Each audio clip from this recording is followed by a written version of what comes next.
feel to be back in a major championship in the medals? Yeah, it's not so much like anything happened to me. It's more the way that I prepared, and I think that if I want to be good and I want to stay in this sport, which are things that I really, really want, you have to be objective and you have to be not hard on yourself, but you have to be honest with yourself. And I think that was a lot of my November and December was learning to really be honest and take stock of my situation and say what's gonna make me prepared to mount that podium again in 2011. And I think that I proved tonight that I made those right decisions. And I just have one more question. What did you say to Mary Kane after the race?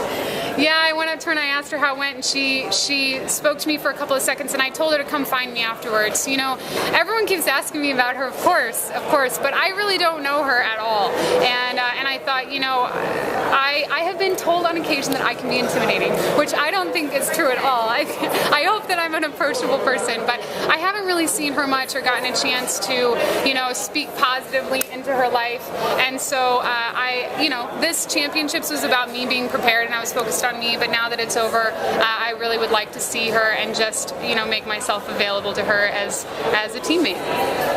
I missed the beginning of the interview, but that's okay. You look pretty happy.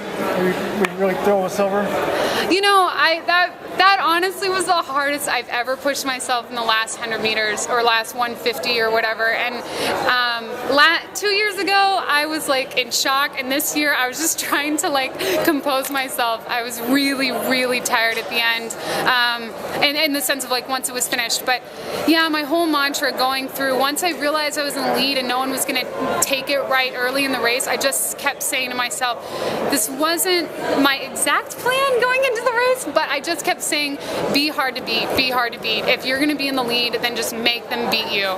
Don't wait for anything. And so the last 300 meters, I just kept chanting to myself, don't wait, don't wait, don't wait. Just go, run hard now. There's nothing to wait for. So. And on the last 50 meters, did you think you might? Yes, I thought I might get her. I thought if she hesitates even a little bit or if she leans up. I watched the women's 400-meter final, and I was inspired by that. If it comes down to the line, who cares? If your chest makes it across the line first, that's all that matters. And so I kept saying, don't be second until you're actually second. And I kept saying, you're going to get her, you're going to get her. What was this? You said this wasn't quite your strategy. What was your strategy beforehand?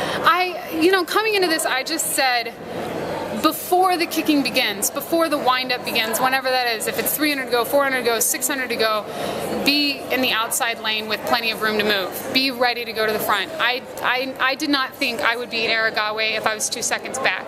I couldn't spot her any distance, and so when you go in with someone that is that hard to beat, I thought I need to put myself in a position for her to have to beat me instead. So I didn't think that I would be putting myself in that position with 1,500 meters to go, but once I was up there, I just said, take control, take ownership of the race, and just run that same strategy just from a little further out. And I know you won 2 years ago, but it's sort of our belief that you're better than you were then. Do you think that Jenny Simpson of 2011 beats the Jenny Simpson? 2014 beats the Jenny Simpson of 2011? 9 races out of 10, yes, because 1 race out of 10, maybe I won't be 100% on my game, and the young, 2 years younger Jenny will come with all of her enthusiasm down the stretch, not knowing how great she's doing until it's over. So I definitely think it's totally different for so many reasons, but I'll sum it up to there's nothing like coming into a championships and knowing that you're a medal threat. It's a different kind of pressure, it's a different kind of expectation, but I was certainly prepared for it and had a lot of ownership this year, unlike 2011.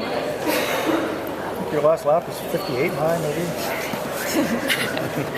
Yeah, I kept telling myself I ran 62 in Rome or something, and Aragawe beat me there, and I kept saying, I got to close that gap, I got to close that gap, you got to be ready to run a lot faster if you're going to beat someone like Aragawe. So, and you know what? I'm still trying to beat her. Tomorrow I'll be out on a shakeout, we've got more racing to do, and I'll be back hopefully next year. On the victory lap, you kind of hugged her, and what did you say to her? I looked up to her and I said, you ran so great, because, it's not only is she like really great, but I admire her because I want to be able to close like she does. And I think that I have a special I don't know, I think I have the special respect for people like her because I ran against Sally for so many years in college. And I don't look at her and say, oh, I should have got her. I think, you know, I'm going to work. I'm going to work really hard, and I'm going to make this happen. And Sally Kippiego in college really gave me that gift of understanding that those people can make you better. And so I think that Aragawe closing in 50, being able to close in 58 or 57, and being able to run 3:56, knowing that she's out there makes me train harder every day. How do you feel? People didn't believe you in 2011, and then you had a little job. Yeah, I feel really good because, I showed this year that it wasn't a mistake. It wasn't a mistake. I definitely am a world-class athlete and a podium athlete and a medal threat. And 2011 was such a gift. And this year it was me, as the Brits told me at the end, taking it by the scruff of the neck. So I really tried to just get out there and show people what I'm made of. So thank you guys.